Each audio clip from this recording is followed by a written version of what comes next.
hope the angels know what they have. And I bet it's so nice since you arrived.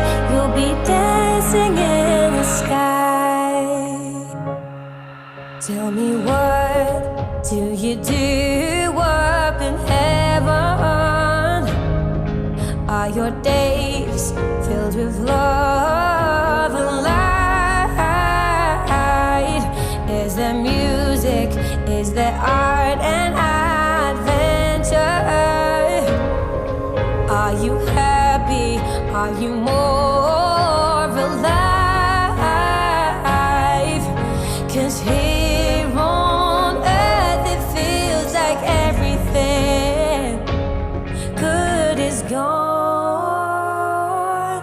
I hope you're dancing in the sky, and I hope you're singing in the angels' choir, and I hope the angels know what they have. And I bet it's so nice since you arrived. You'll be dancing in the sky, dancing in the sky, dancing in the sky, dancing in the sky. I hope you're dancing in the sky, and I hope you're singing in the angels' choir. I hope the angels know what they have, and I bet it's so nice since you arrived. You'll be dancing in the sky.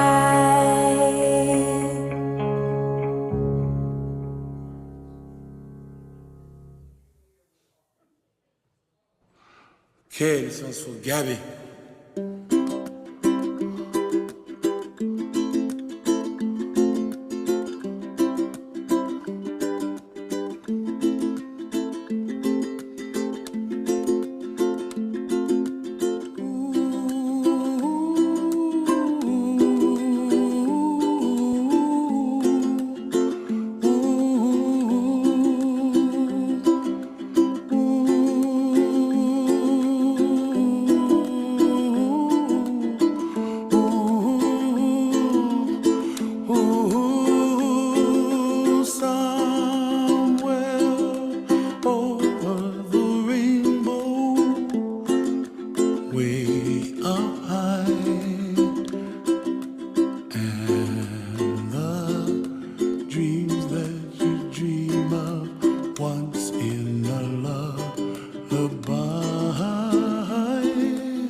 I see skies of blue and I see clouds of white and the brightness of day. I like the dark and I think to myself, what a wonderful world. The colors of the rainbow, so pretty in the sky, are also on the faces of people passing by. I see friends shaking hands singing, how do you do? They really say, I love you. I hear babies cry and I watch them grow. They'll learn much more than we'll know. And I think to myself, what a wonderful world. Someday I wish upon a star, wake up where the clouds are far behind me, where trouble melts like a lemon drops high above the chimney top. That's where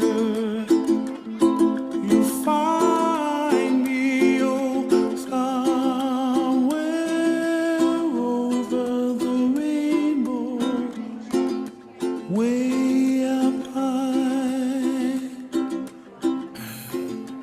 The dreams that you dare to, why, oh why can't I,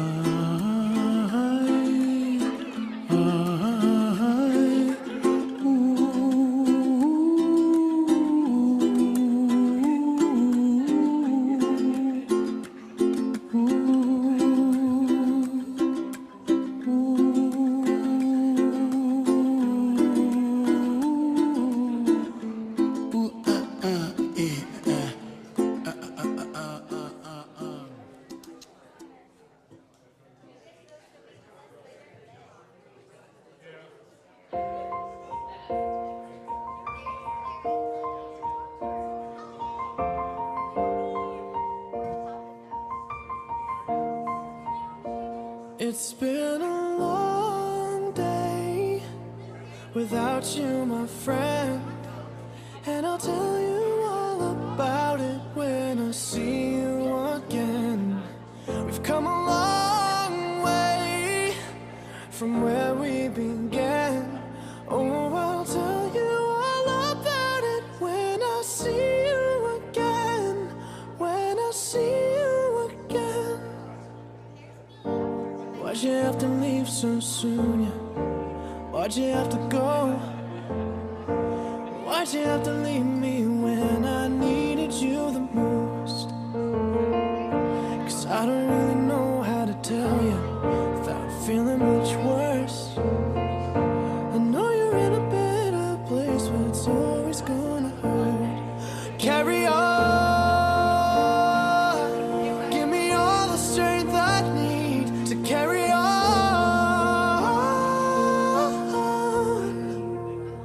It's been a long day without you, my friend, and I'll tell you all about it when I see you again. We've come a long way from where we began. Oh, I'll tell you all about it when I see you again, when I see you again.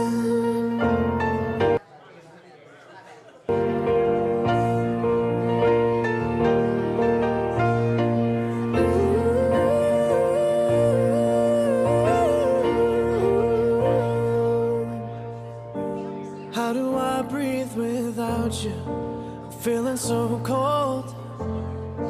I'll be waiting right here for you till the day you're home. Carry on. Give me all the strength I need to carry on.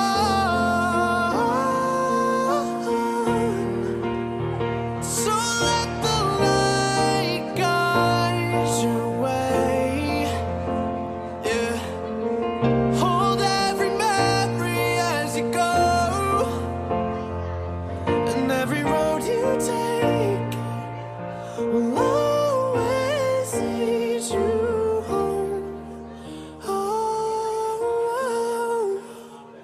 It's been a long day without you, my friend, and I'll tell you all about it when I see you again. We've come a long way from where we began. Oh, I'll tell you all about it when I see you again. When I see you again.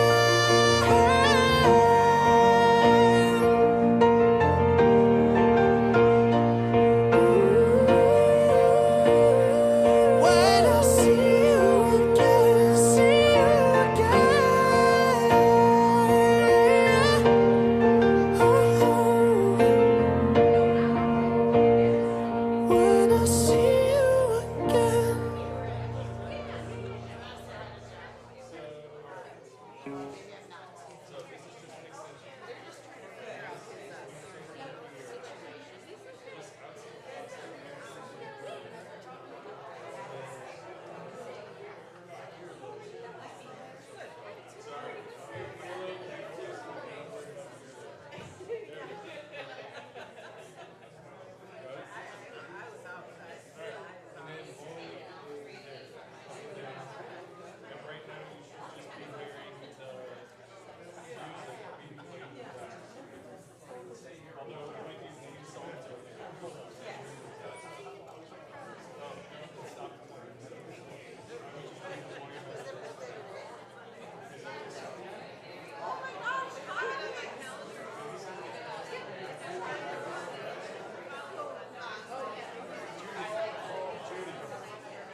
It's been a long day without you, my friend, and I'll tell you all about it when I see you again. We've come a long way from where we began. Oh, I'll tell you all about it when I see you again. When I see you again. Why'd you have to leave so soon? Yeah? Why'd you have to go? Why'd you have to leave me when I needed you the most?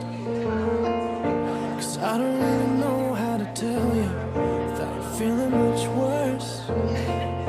I know you're in a better place, but it's always gonna hurt. Carry on, give me all the strength I need to carry on.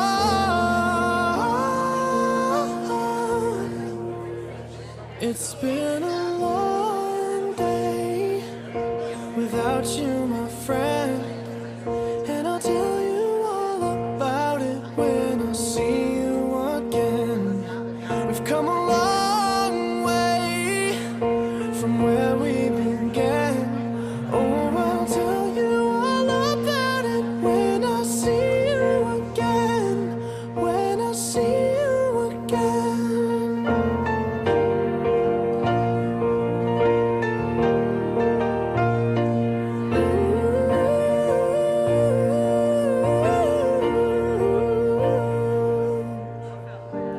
How do I breathe without you? Feeling so cold. I'll be waiting right here for you till the day you're home. Carry on, give me all the strength I need to carry on.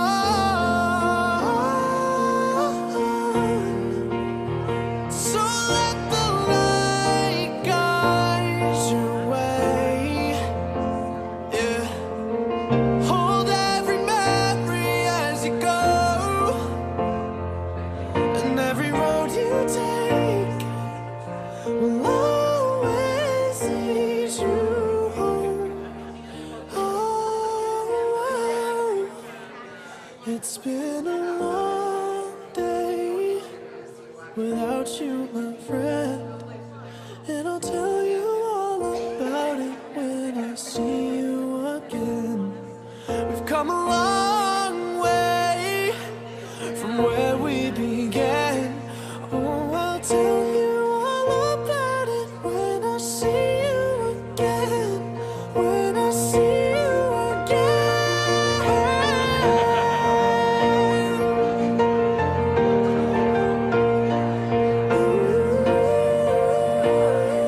When I see you again, see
Good morning. Good morning. Welcome to Unity of Walnut Creek. I'm Reverend Richard Carlini, and on behalf of Mary Kay's family and Kim and Nikki, we want to welcome you to a time of honoring and celebrating the celebration of life for Mary Kay Bruns. As we begin our celebration of life of Mary Kay, Kim and Nikki hold the song Waves by Hank Lewis in their thoughts. The chorus of Waves says to us, "And freedom and falling, the feeling I thought was set in stone. It slips through my fingers, trying hard to let go. It comes and goes in waves, it comes and goes in waves, and carries us away."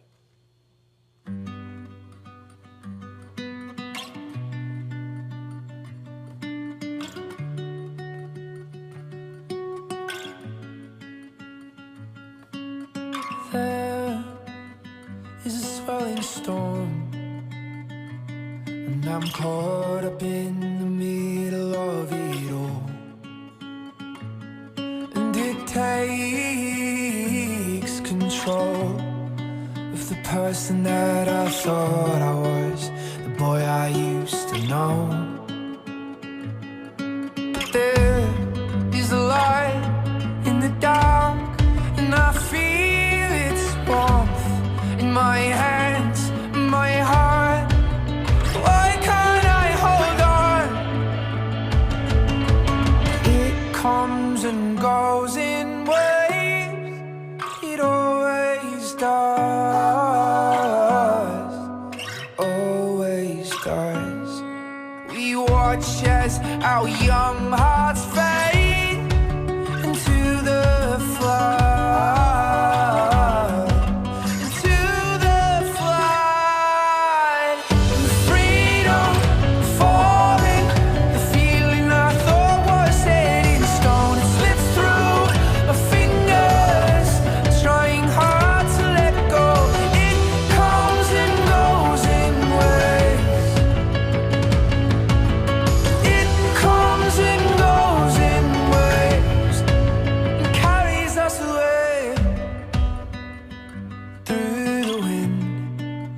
Down to the place we used to lay when we were kids. Memories of a stolen place, caught in the silence, an echo lost in space. It comes and goes in waves, it always does.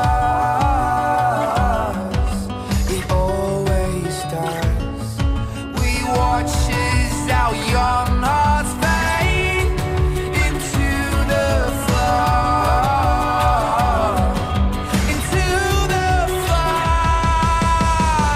Freedom falling, the feeling I thought was set in stone slips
life. It comes and goes in waves. It does. It comes and goes in waves. We think we've got a hold of it, and then it slips away. And then it slips away. We are here today to reaffirm our faith in life, the continuous eternal life that we all live in, the life that goes beyond physical death, that goes beyond physical form and expression, the life that goes on beyond birth and death, the life that endures forever and ever. And we are here today to bless and celebrate the beloved soul we call Mary Kay. And we are also here to support and love one another as Mary Kay would want us to do. Will you join me in prayer, please, this morning? I invite you to close your eyes and settle in for a moment and take a deep breath in and hold it for just a moment. And when you're ready, exhale. And just let go of coming here this morning, the drive, any calls you may have made or been involved in. Anyone that wasn't driving just the way that they should have been, just let that go. And we relate to that. Let it go. It happens, and now we're here. We're here in this place. We're here in this present moment. And I invite you to connect with this present moment, to come together as we give thanks for Mary Kay in our lives. We give thanks for the time that she spent with us during this human experience. We give thanks for the love, the joy, the moments, the memories that we shared with her. Loving and gracious God, we say thank you for that time. Thank you for this soul we know as Mary Kay. And thank you, God, for bringing us together today to share in our joy, to share in our sorrow, to share in our grief, to share in our love as we celebrate and honor Mary Kay. And so we say, once again, thank you, God. And so it is. Amen. You know, it's natural for the human heart to grieve. We miss the daily association of a beloved person. Tears help to let go of the inner tension and stress. Grieving is the natural human process of adjusting to a major change in an important relationship. For healing of this kind of change, faith, forgiving love, and time are needed. We have faith that we will survive this change, and faith in the universe is good for everyone. We use forgiving love for ourselves and our feelings concerning a sense of loss. And we also forgive our loved one for leaving. We forgive our loved one for leaving in the same way that in which we allow our children to leave home, to go to school or work in a distant place. We give thanks for the gift of love shared in times past and know that gift is forever. Our bond of love is a part of our eternal nature. Today, let your mutual love for Mary Kay draw you closer to one another in shared love and shared support for this physical change. Now I'd like to invite up Cindy's friend Mary Kay, or Mary Kay's friend Cindy, forgive me. I was looking for you, Cindy, and I got Mary Kay's friend Cindy to do a reading from the book of Emmanuel.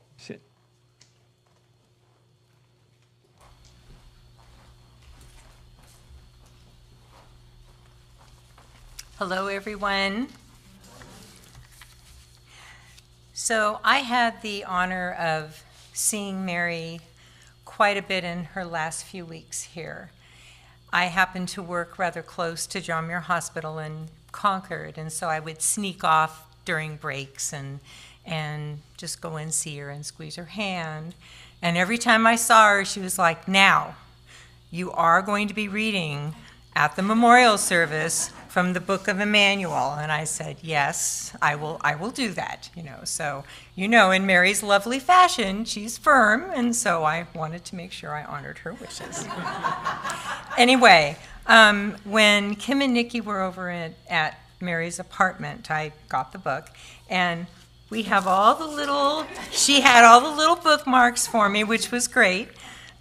So what I did was I went through all the bookmarks. I found excerpts in all those pages that I thought, oh, this is probably what she was talking about. And so I'm going to read those for just a moment. Life and death should not be considered as opposite. It's closer to the truth to speak of dying as an entrance rather than an exit. If death could be seen as a beautiful, clear lake, refreshing and buoyant, then when a consciousness moves towards its exit from a body, there would be that delightful plunge, and it would simply swim away. I love that part. When souls leave physical bodies, as in a profound meditation, there is light, a sense of well-being, of peace, and of knowing that you are there in your entirety, in your individuality. You have not ceased to exist, but have gone into another level of more intense existence. What does it actually feel like while we're dying? Dying is akin to having been in a rather stuffy room where too many people are talking and smoking, and suddenly you see a door that allows you to exit into that fresh air and sunlight. Truly, it is much like that. Matter becomes less dense, consciousness becomes less restricted, colors become more vibrant, sounds become more pleasant, and all of the senses finally released from the heavy cloak of the physical body. Take flight with song. The instant that the self releases from the human body, there is light, there is peace, there is freedom, there is home. I love that part. So I'm going to tell you just a little bit about us with Mary and the Goodwill Gang. So I met Mary around 1997 at Goodwill. I was in retail operations, and she was this amazing trainer at Goodwill. It was so much fun to watch her in action because she always kept her classes engaged, and that is very hard to do. So I always admired that. Not the easiest thing, as we know. I struck up a friendship with Mary, as well as Deborah Oliver, who was the controller at the time, and Joanna Chang, who's also with us today. Mary kept up on a few circles of Goodwill people that she was close to, and we'll get together from time to time. So if you're out in the audience, and I see one there, I see a few, I know Mary would appreciate you coming today. Mary, Joanna, Deborah, and myself were one of these Goodwill groups, and we called ourselves the Goodwill Gang. So that was just what we did. We got together frequently for lunch, and when it came, then it kind of got into quarterly. But during COVID, wow, thank God for Zoom. We just got together a lot, and we saw each other more, and we really connected, and it really kept our spirits up. Because Deborah had moved back to Arkansas, it made it difficult for us to see each other in person very often. But whenever Deborah would come out, we'd do our best to get together and have lunch at our favorite spot, which is Pier 29. I'm not sure if you're that's one of them right there. That was at Mary's house. But you'll see Pier 29 in Alameda. We all had issues in our life, and we would kind of use this time to catch up on our lives, as well as a support group to kind of help with anything that we might be going through that we were facing. And it was never the same, and we to this day are still very close, and we'll keep getting together after 27 years, longer than many marriages. It will never be the same without Mary, but we know she would want us to keep it going. Okay, I promised myself I would not cry. We love you, Mary. You will always be with us in our hearts and prayers. Thank you for all the wisdom and the great advice you offered during all of our wonderful get-togethers. You are an inspiration to us all. Thank you very much.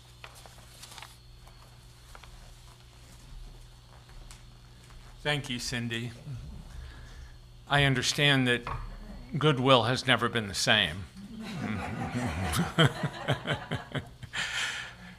Beautiful words by Emmanuel. Thank you.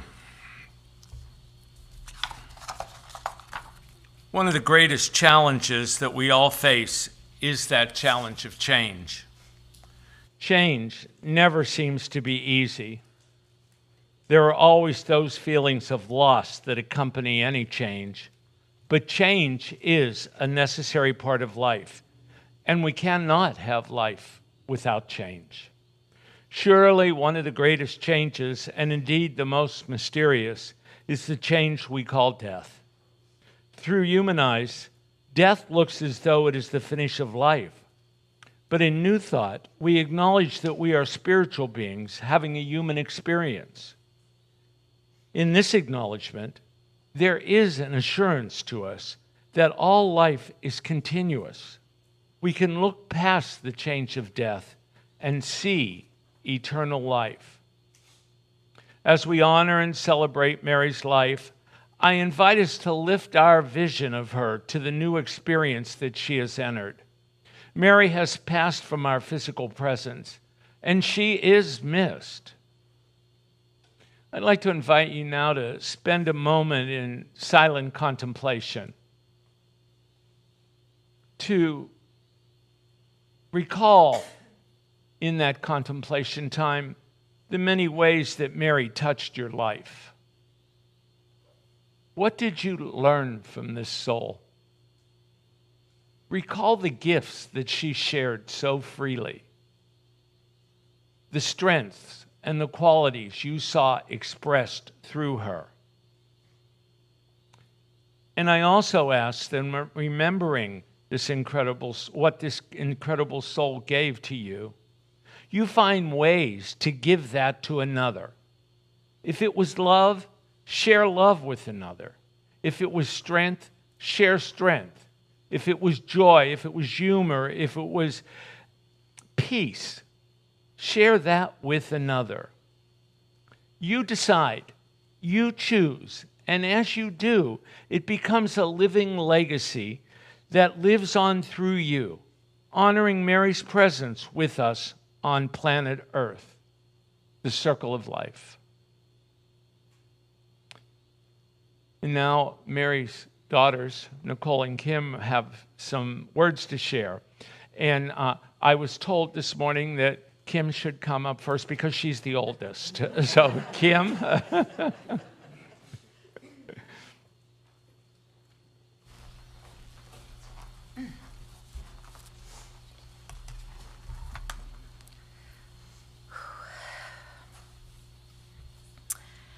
We are so grateful that you are all able to make it today, and for those of you over YouTube.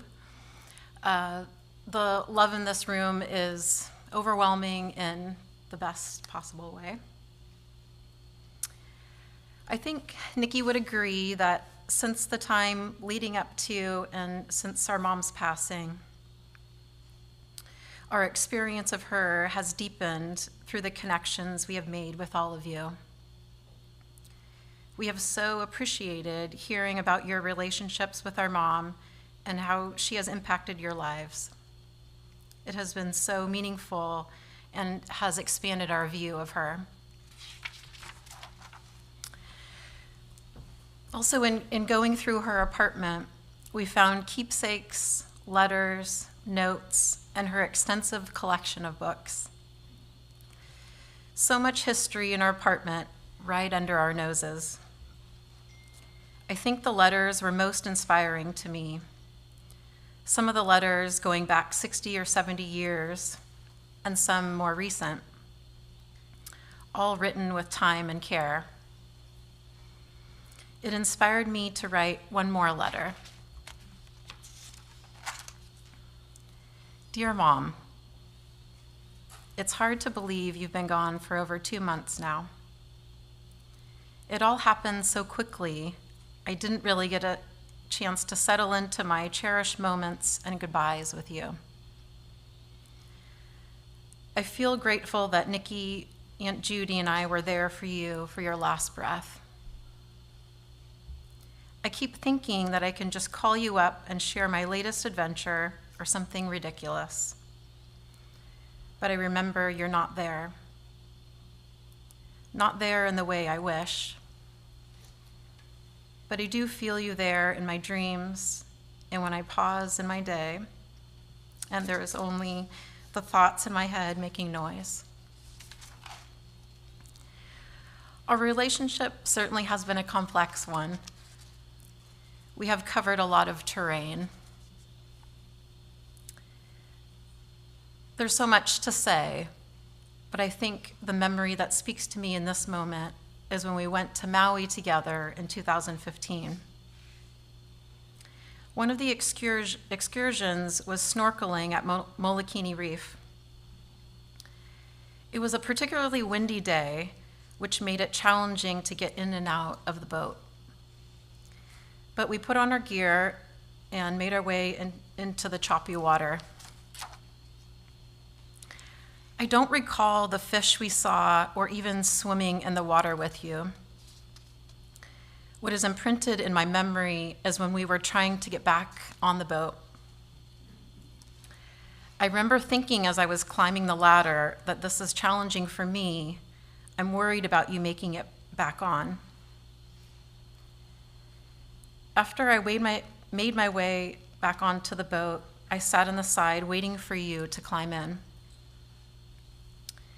There was a man helping people back in the boat, but I wondered if I should also help you. You stepped one foot on the ladder as the water was slamming into you, and you tried to pull on the armrail, but the wind and water were making it even more difficult than it already was. You released yourself back into the water. I saw you try again with all of your strength and focus. I could feel the worry build inside of me and wondered what I could do.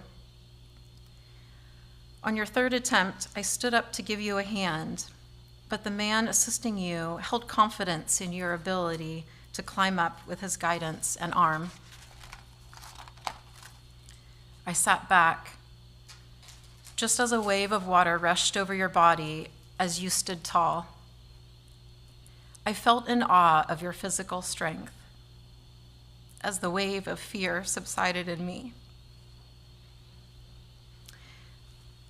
The boat was rocking, the water was loud, but your focus and determination never wavered. The man helping you stayed calm and reassuring. And as you radiated strength and resolve, he said, "This too shall pass." And just then, you pulled yourself out of the water and back onto the boat safely. You've proclaimed yourself a shy, introverted soul that hasn't been courageous or strong. And yet, you nurtured your siblings when your parents could not care for themselves. You engaged in the civil rights movement through your actions and relationships. You graduated from college and drove with your best friend, Becky, across the Midwest to California. You married and had 2 children. You found your passion in spirituality and never looked back, speaking in front of hundreds of people. You followed your own path, striving to learn more about yourself, the universe, and others. You've lived a courageous life with conviction and a call to action for yourself and others. You've left a legacy, and your passion lives on in the people in this room and watching from home.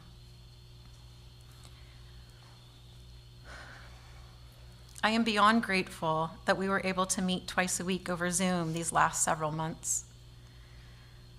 I think our writing together was an exclamation on a relationship well-traveled. I think we came to an acceptance of one another, and I'll savor the moments we had catching up, laughing, and you listening and helping me with what I wrote. So in the spirit of our writing, I'll leave you with a poem about you. You say your spirit animal is the elephant. Her powerful stomp shakes the ground, reverberating. That's my sound. She's warm and strong and will tell you to repeat. Breathe, breathe, breathe. Will yourself with wisdom and worldliness, why don't you? The elephant gives her speech. More like leaving an imprint on our heart. I guess you're right. I just wish I didn't have to say goodnight. All my love, Kim. P.S. Please send hair. Some of us are in short supply.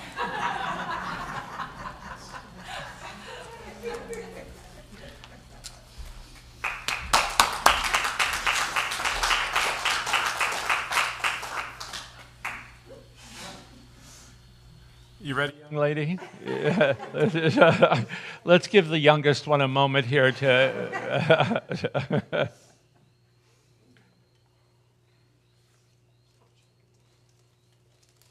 That was a beautiful poem, Kim. Thank you. I feel like I know your mom a little bit more now. Thank you.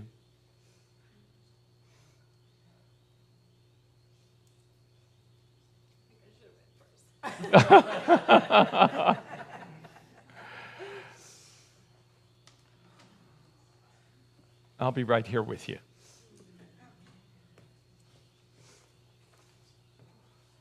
Want me to stand here? Okay. Just let me know. Okay. Thank you for coming out today. Oh, shoot. Sorry.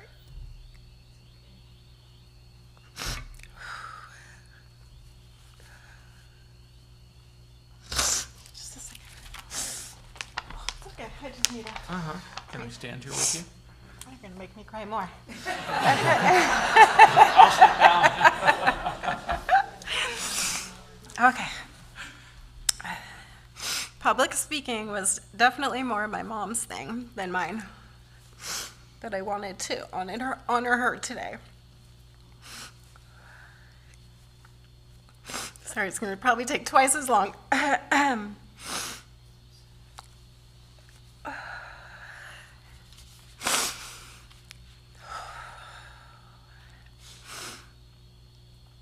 My mom and I had some differences in opinions, which complicated our relationship at times.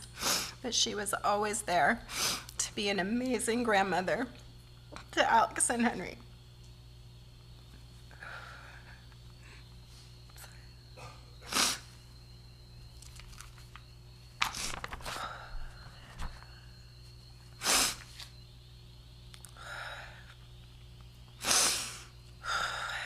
My mom played all the silly games with them that they asked her to, or that they just made up. She let them put makeup on her and brush and style her hair. And if you knew my mom, she hated to have her hair messed up. That was a really big deal. And as the kids got older, she and my dad taught them to play rummy, and my mom loved playing card games. It was adorable to see the four of them sitting around the table playing cards.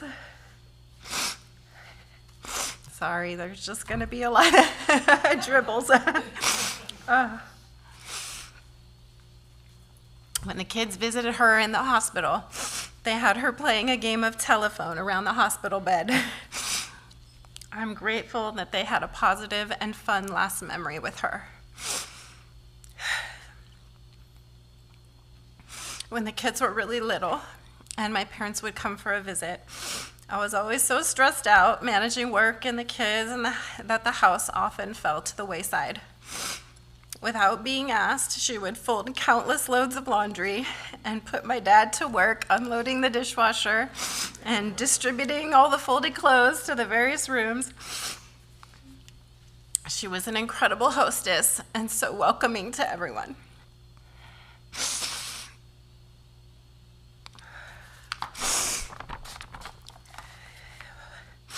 I'll always remember the kindness in her voice when I would first see her, and she'd smile and say, "Hi, sweetie."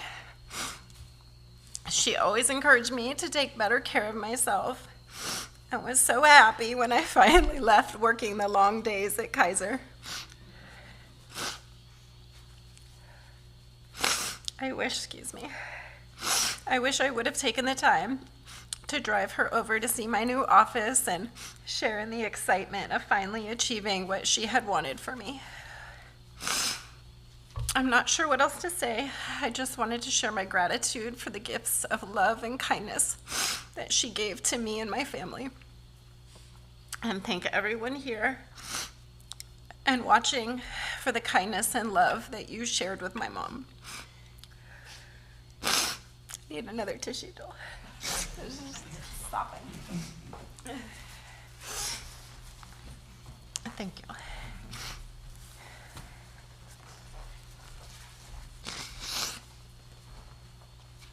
Almost done.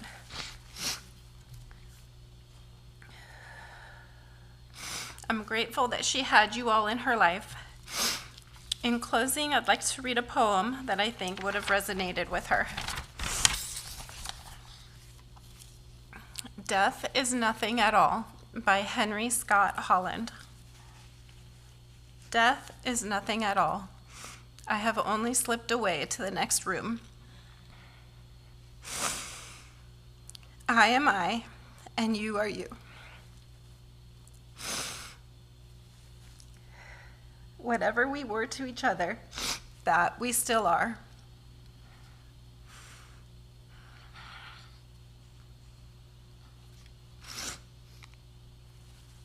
Call me by my old familiar name. Speak to me in the easy way which you always used. Put no difference into your tone. Wear no forced air of solemnity or sorrow. Laugh as we always laughed at the little jokes we enjoyed together. Play, smile, think of me, pray for me. Let my name be ever the household word that it always was. Let it be spoken without effect, without the trace of a shadow on it. Life means all that it ever meant. It is the same that it ever was. There's absolute unbroken continuity. Why should I be out of mind because I am out of sight? I am but waiting for you, for an interval, somewhere, very near.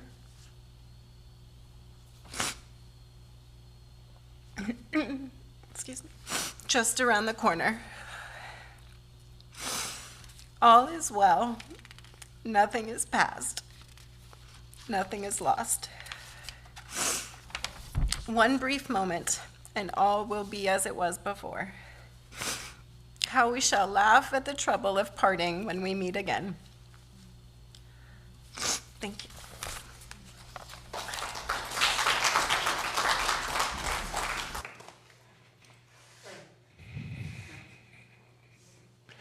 Well, Mary Kay,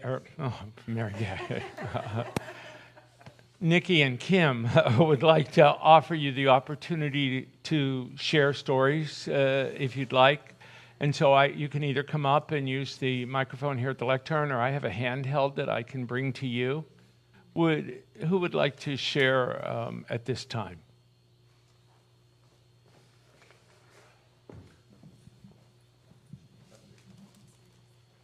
My name is John Hood. I was with Goodwill Industries. Excuse me.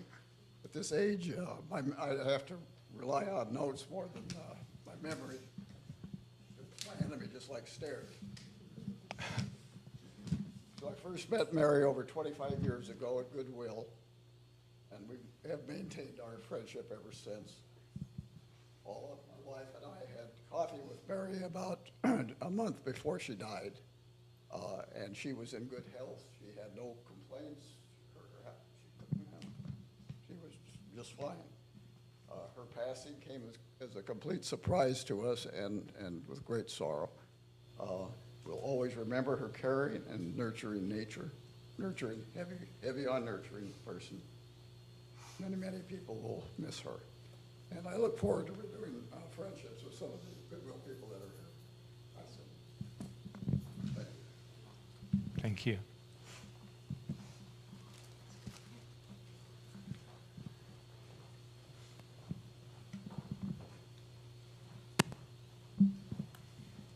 Hello, I'm Gabi, and I drove for the Spirit Van for a couple of years, and so I met Mary there.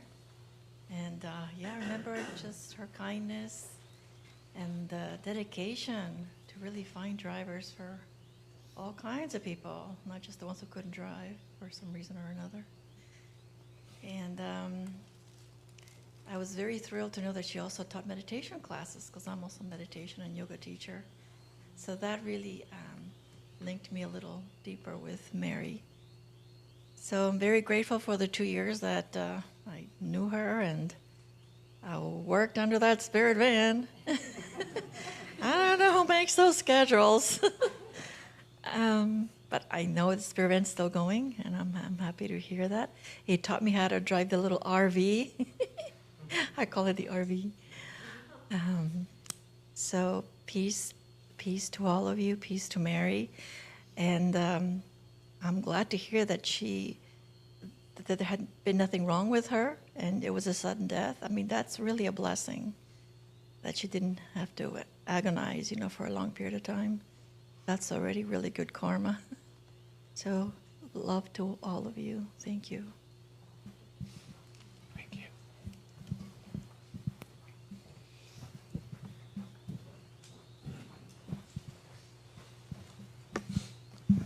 Let's see, I'm Jonathan Kadianagi. I'm the Parks, Trails, and Recreation Director for the city, and I was just absolutely fortunate to work with Mary for many years at the community center.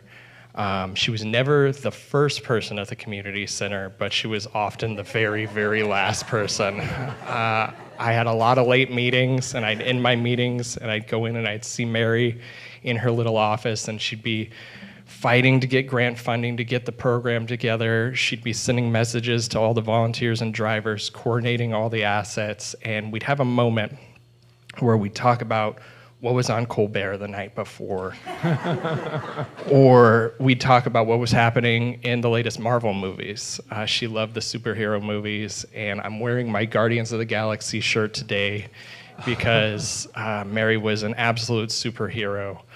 She was an Avenger that assembled her team, that went out in the community and served.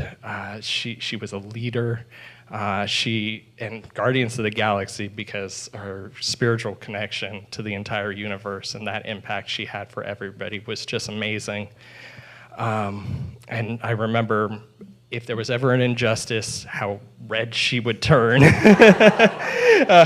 She was her own Hulk as well. She'd put on her Tony Stark armor and go out and fight for whatever we needed for older adults in the community. And it was just that ability to assemble all those assets and be the Avenger that stood up for senior services and making a difference in La Miranda community and putting that team together. And she was a hero to me. And Ricky has Mary's position now. We're very fortunate to see her in the hospital. And all she wanted to know was that the team was strong, that everything was moving forward, that people were getting the rides to where they needed to be, and that the Spirit Van was going to keep making a difference. She was an absolute hero that has impacted me and will guide me in how I work for older adults for the rest of my life. So thank you to Mary, and thank you to all of you. Thank you.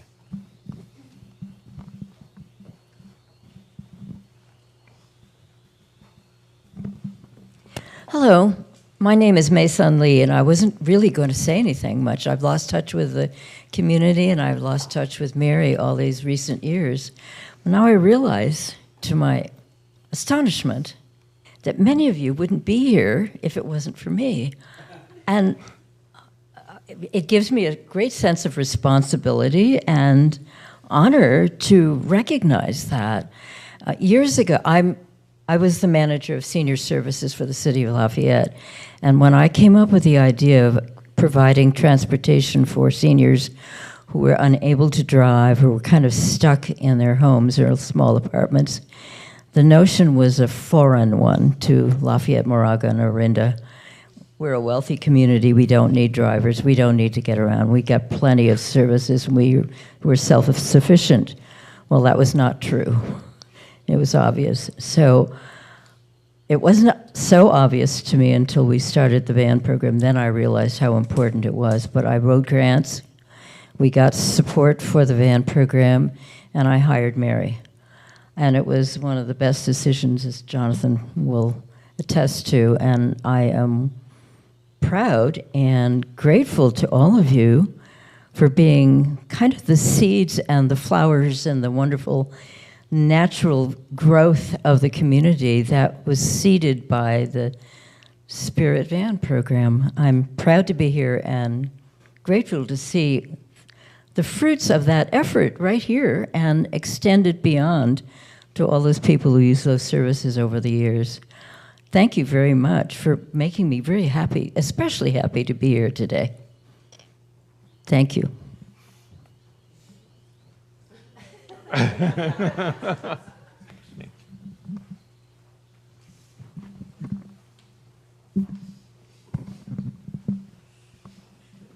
Yeah, my name is Jim Donnelly. I'm with the Contra Costa Advisory Council on Aging, and I'm the current chair of the Senior Mobility Action Council.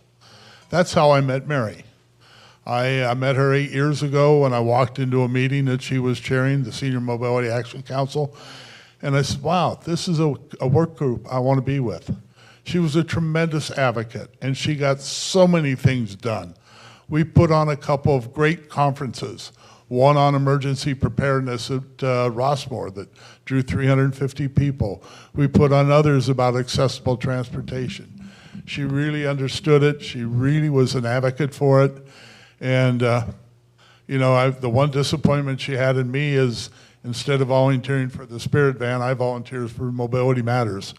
But it's all connected, and she brought so much into our lives. And I'm so glad that I got to know her. So.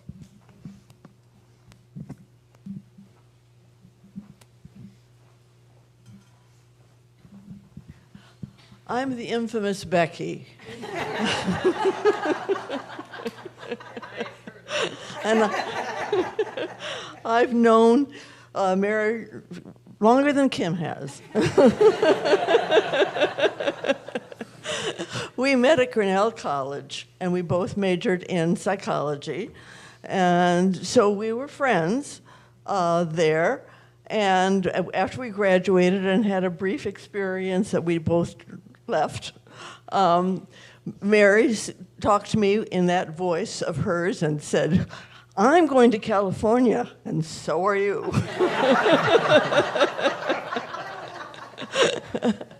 So we got in a Volkswagen, and we drove to California.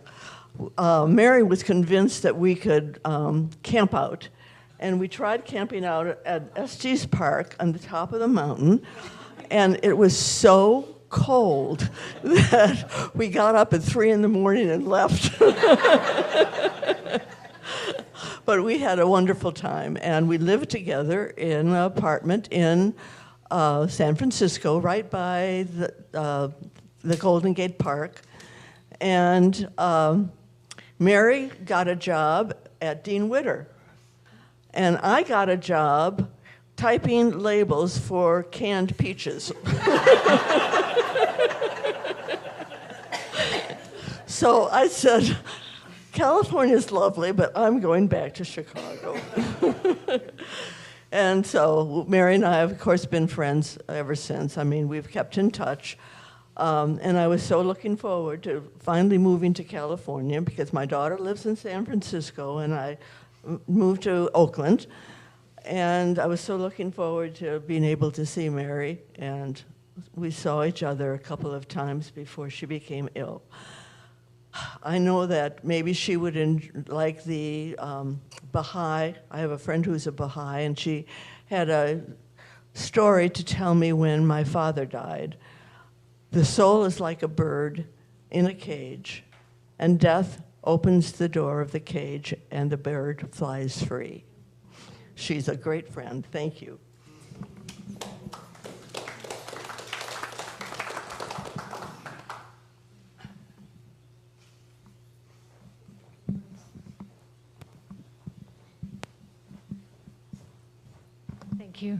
My name's Jennifer Russell, and I worked for 37 years at the City of Lafayette. And I had many, many staff members that reported to me. And I have to say I had a special place in my heart for Mary always. She never gave me any trouble. And she also, we shared something in that when we'd go before the city council during hard times, during the budget times, we'd have to really work hard to let that council know how important our programs were. And she would just, with incredible grace and patience, explain the importance of these vans in the city. And it was not an easy sell. And she just, in her beautiful way, would just convince, I think the majority anyway, would say, yes, we're going to go forward with this.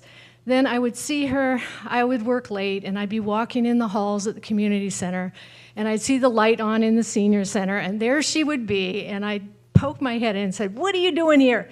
And she'd go, I'm working on another damn grant. And she'd work so hard on these federal grants, and if you ever know about federal grants, there are pages and pages and pages of data and proving yourself, and she would do it, and then she would get this money and be able to get these vans. And I just loved her, and she was just a wonderful presence in my life, and I know in so many of your lives. So I'm sorry I'm late to this. I was actually doing a California native plant seed planting workshop, which she would have been proud of me for doing, but I had to be here and be part of this. Thank you.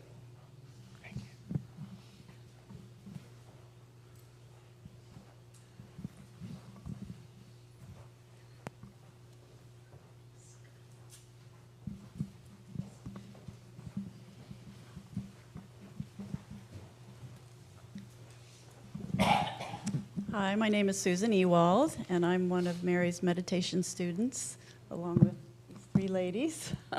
I first met Mary when I saw in the Concord Parks and Rec catalog a class for meditation, and I thought, oh, that sounds interesting. And it turned out to be a year, many, many years long, knowing of Mary and learning so many things that I never, ever would have learned about. And so I went to that class, in-person class, and then many, many years later, she started a class on Zoom. And she spent 2 hours with us every Friday, just maybe 4 or 5 of us. And we talked about our lives, about things going on, about concerns we had about family and friends, and about the things going on in the world. And then we would meditate for an hour where she would, it was a guided meditation that she would talk the entire time, and she would include healing requests for our friends and family, which I must say I think made a very big difference. And also for the world, wishing for peace in the world and unity. So I'm very grateful to have known her. She's been a very special part of my life. Thank you.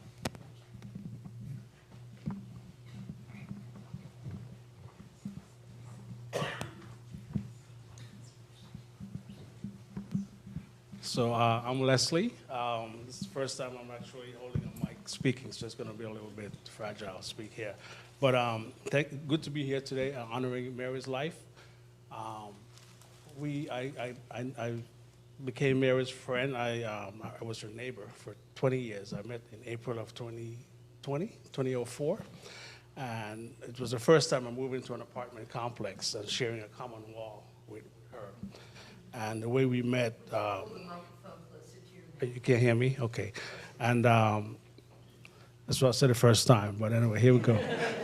So I came into this apartment. I was always in my mom's house or somebody else's house. And we moved into this apartment, and my plan was to play my music really loud. And she gave me this beautiful note in the morning, says, young man, slow down with that music. And so, and I've never played music again like that, you know, so. And I was pretty young back then. I'm going to be 60 next month, so go figure. I was in my young 40s back then. And throughout the years, she showed me what love was. She loved her family. I saw how much she cherished being here with her daughters and going up to visit from time to time. That was pretty awesome. And she also showed me how to be a neighbor, or a good neighbor. And I embarked on what you call a spiritual fitness quest. And we had that thing in common. We spoke a lot about spiritual life and fitness. She shared some books with me about how to meditate and what spirituality was about. So when the pastor spoke this morning about letting go with these drivers, when just breathe and let go, that was a part of her life as well. And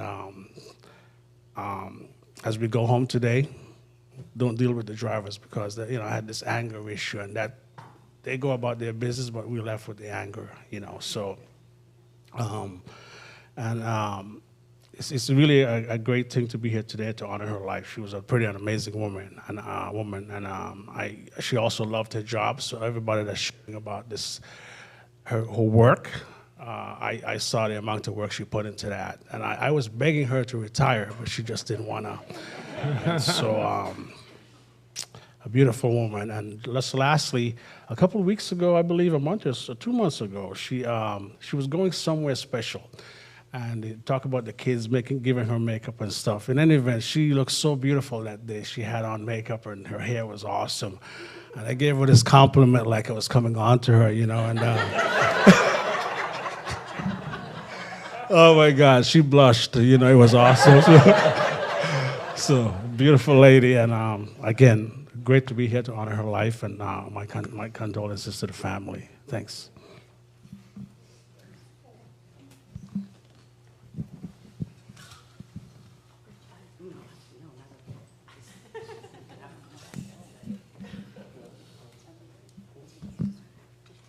Good afternoon, everyone. My name is Jamila McCallum.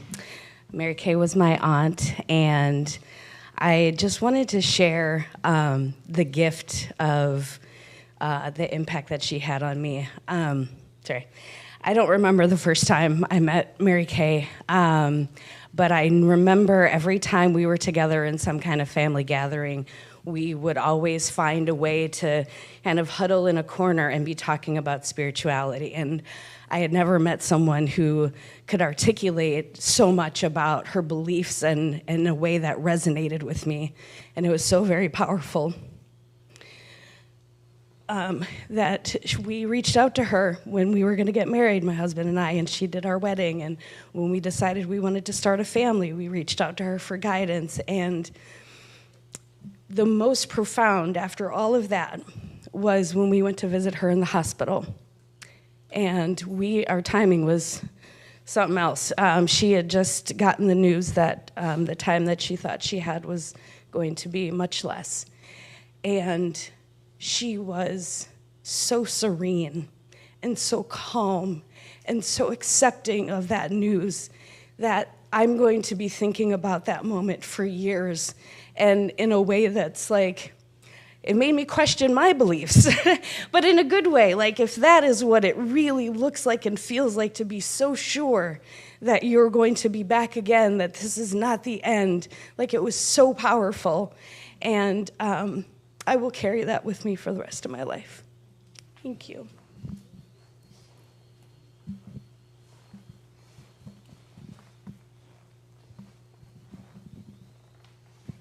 Anyone else? Well, now, let's sit back and listen to Josh Groban and Celine Dion tell us about prayer.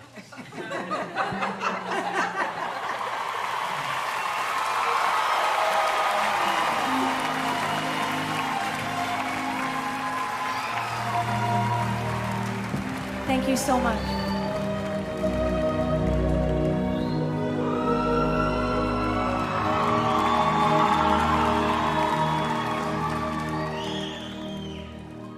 I pray you'll be alright and watch us where we go and help us to be wise in times when we don't know. this be our prayer? When we lose our way,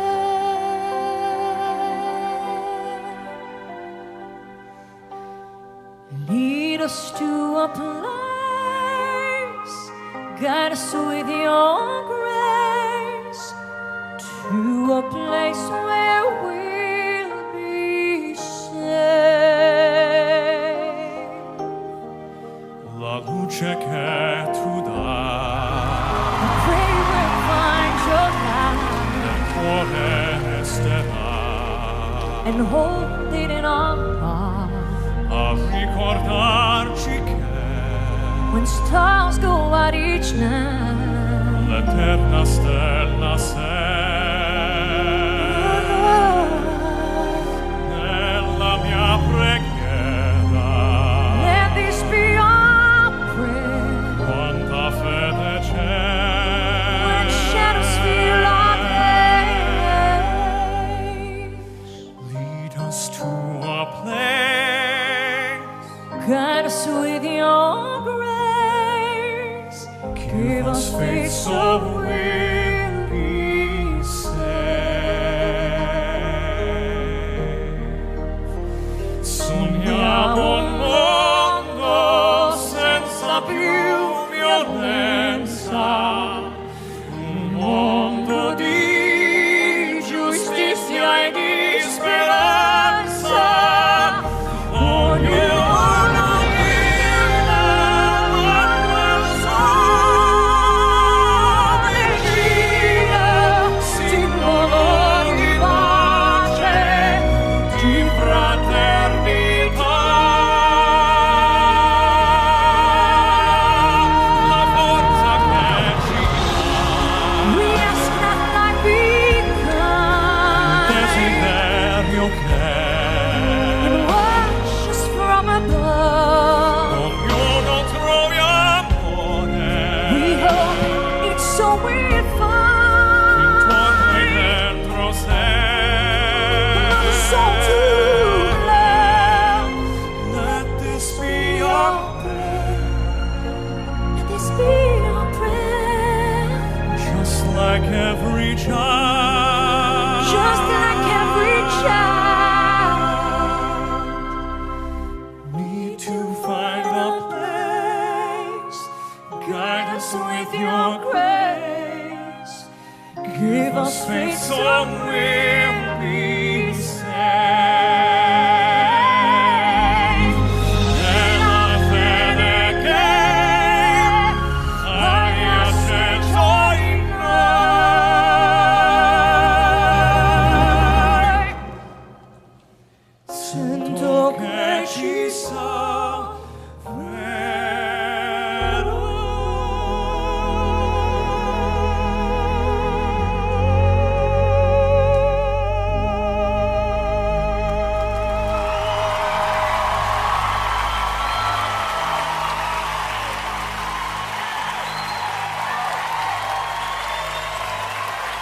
Josh Groban.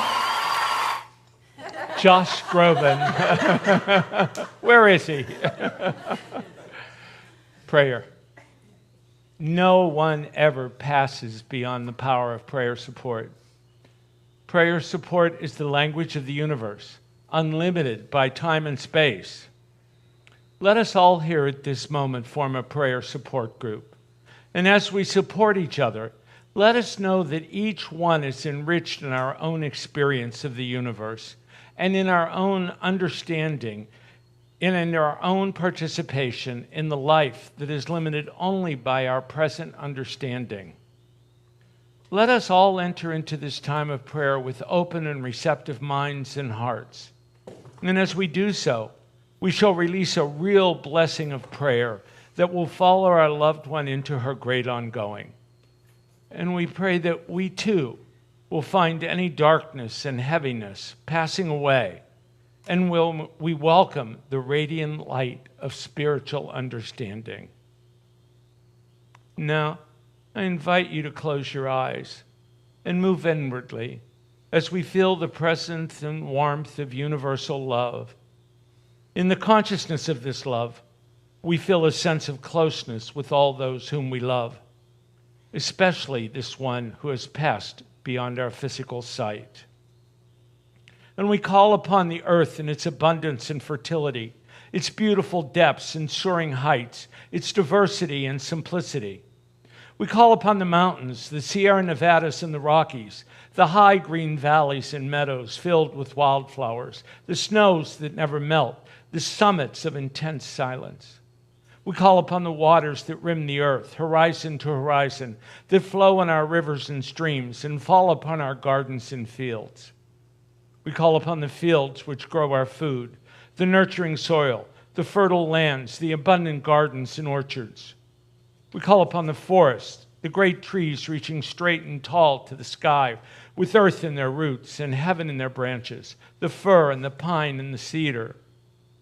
And we call upon the creatures of the fields and forests and seas, our brothers and sisters, the wolves and deers, the eagle and dove, the great whales and the dolphin, the beautiful orca, and the fish of the ocean who share our Northern California home.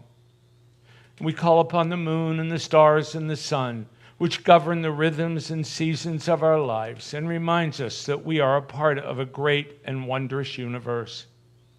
And we call upon all those who have lived on this earth, our ancestors and our friends, who dreamed the best for future generations and upon whose lives our lives are built. And we call upon the family and friends of Mary and all those who loved and cherished her.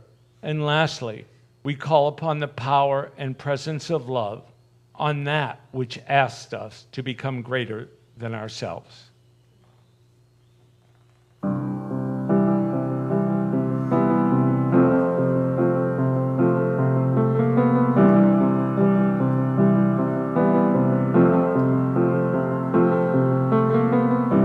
Imagine there's no heaven. It's easy if you try.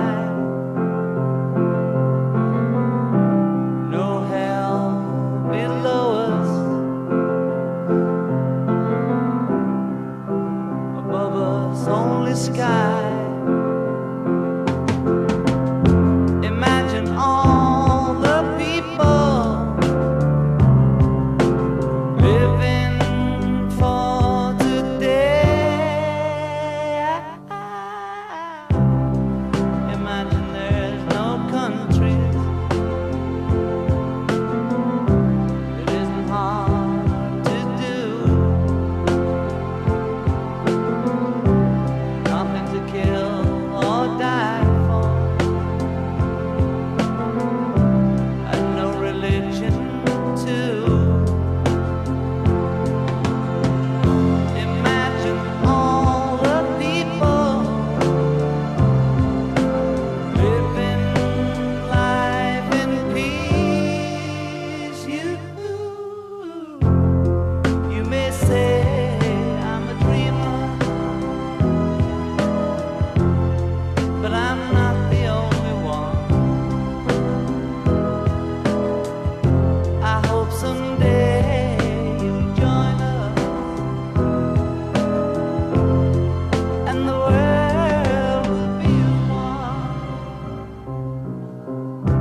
Imagine no possessions. I wonder if you can. No need for greed or hunger,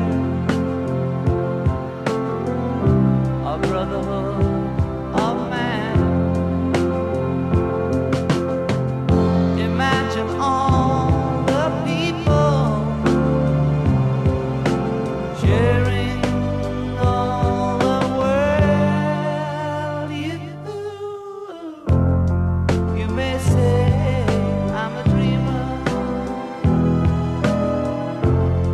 but I'm not the only one.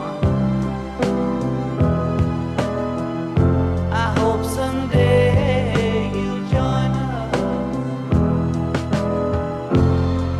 and the world will live as one.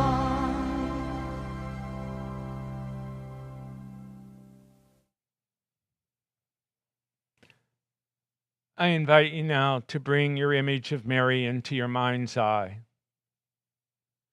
Dear Mary Kay, to your ongoing, we say, we know you are secure in this universe and in life that is endless. Our prayer for you is this: the light of God surrounds you, the love of God enfolds you, the power of God protects you, and the presence of God watches over you. Wherever you are, God is, and all is well. We loose you, Mary, and let you go to new experiences and expression. We envision you as the universe sees you, a radiant light of eternal light and love. We lovingly release you and let you go on to your highest good. And now, we give thanks. We give thanks for the time that we've spent celebrating Mary Kay, and find strength in our connection with each other as we make our own adjustments in the days to come. And we give thanks for love. And so it is. Amen. Kim and Nikki would invite you to join them for a reception across the patio in the community room. Thanks for being here today.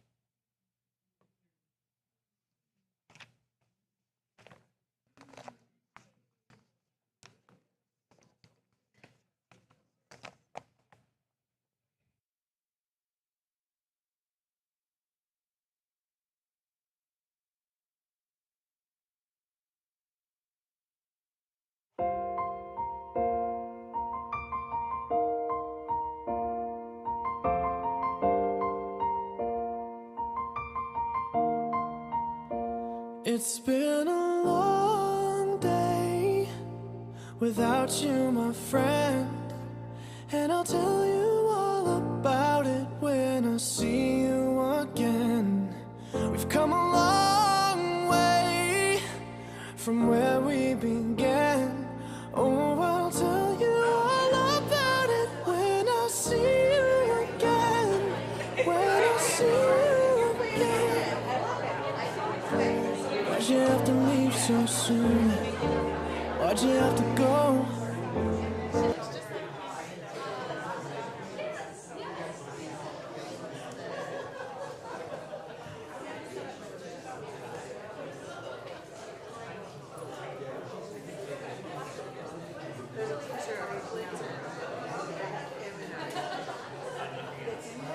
Well, I don't know if it's in there. I had not seen it. Kim had sent it. Here, I'll find it on text. The text.